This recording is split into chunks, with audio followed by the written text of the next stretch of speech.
Hello everybody and welcome back. As always, I am Mateo311 and this is your one channel for everything VR related. Today, we're checking out 5 games that are actually better when played on the Oculus Quest compared to their PC VR counterpart. We also have 5 more games that are completely exclusive to the Oculus Quest. I thought this would be a perfect follow-up to my previous video where I discussed some of the major downgrades that some games received when moving to the Quest. Okay, so let's not waste any more time and jump right into this video with Gorn. Gorn is a cartoony melee arena fighter which only suffers from a minor visual downgrade. Reduced graphics tend to reduce immersion, but Gorn is all about the fun. Gorn was never environmentally immersive, and the wacky combat was always the star of the show. Luckily, none of that is lost in the Quest port, and being able to battle enemies untethered makes this a better experience. Overall, it's not a major improvement like some of the other titles we have on today's list, but you can definitely argue that Gorn is more fun to play on the Oculus Quest. Next up is Acron Attack of the Squirrels.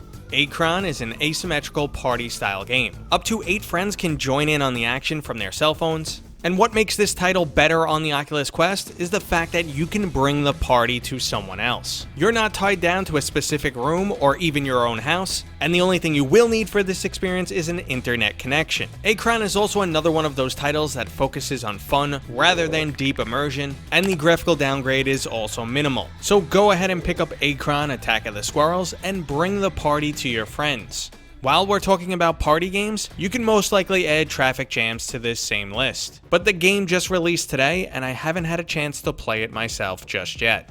So next up is the grappling hook platformer, Yupitergrad. This grappling hook based platformer is just so much better when you don't have to rely on snap turning. Being able to just physically turn your body as much as you want is a huge bonus in this game. This game also features a cel-shaded art style, which lends itself so well to VR, and the overall graphical downgrade is minimal. So if you're looking for a fun platformer where you get to swing around, go ahead and pick up Yupitergrad. Now if you're looking for some more action in between those swings, you'll have to check out the newly released title Swarm. Swarm is an action arcade shooter that's part Spider-Man, part Space Invaders. You're going to be zipping through the air at high speeds, constantly looking around in all directions, and that wireless freedom will really come into play. Swarm is another one of those games where the trade-off between graphics and not being tied down by a cable leans much more heavily towards that untethered freedom. Okay, so our final game that is arguably better on the Oculus Quest is Death Unchained. Now this actually has nothing to do with the cable at all, and it's simply the fact that updates for the PC VR version for Death have stopped quite some time ago.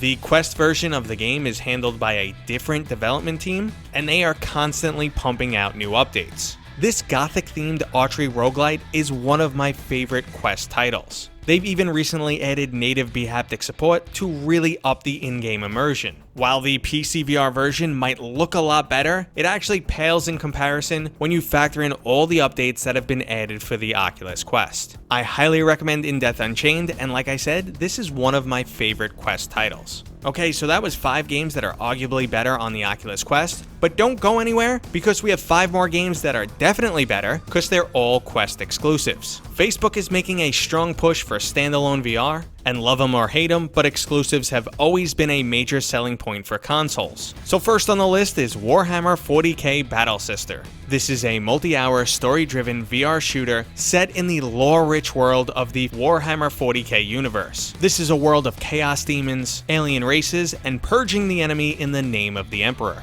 If you're looking for some mindless, visceral action, this is the game to go to. You can decapitate your enemies, fight against giant machines, and rack up a major body count. So if that's what you're looking for, definitely pick up Warhammer 40k Battle Sister.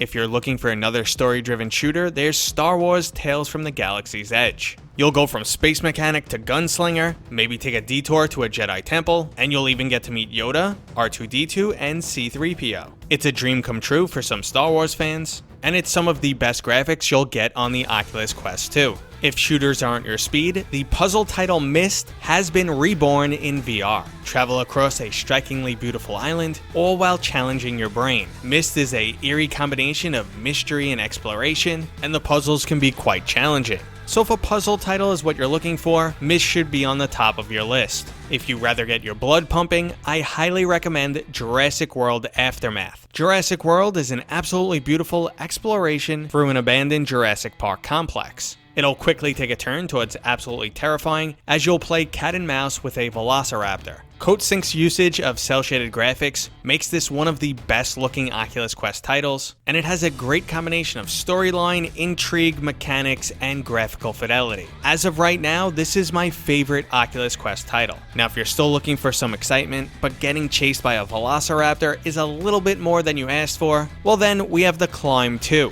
You can get your dose of adrenaline mixed in with some acrophobia. This sequel to the much loved original title The Climb brings with it better graphics, new locations to explore, and a bunch of unexpected surprises. Even if you never played the original, this is a very easy title to recommend. I never expected a game where all you do is climb to be so entertaining. Speaking of entertaining, well that was the whole video guys. I hope you enjoyed it. If you did, go ahead and give it a thumbs up. If you're new here, please consider subscribing. And as always, I'll see you guys on next time.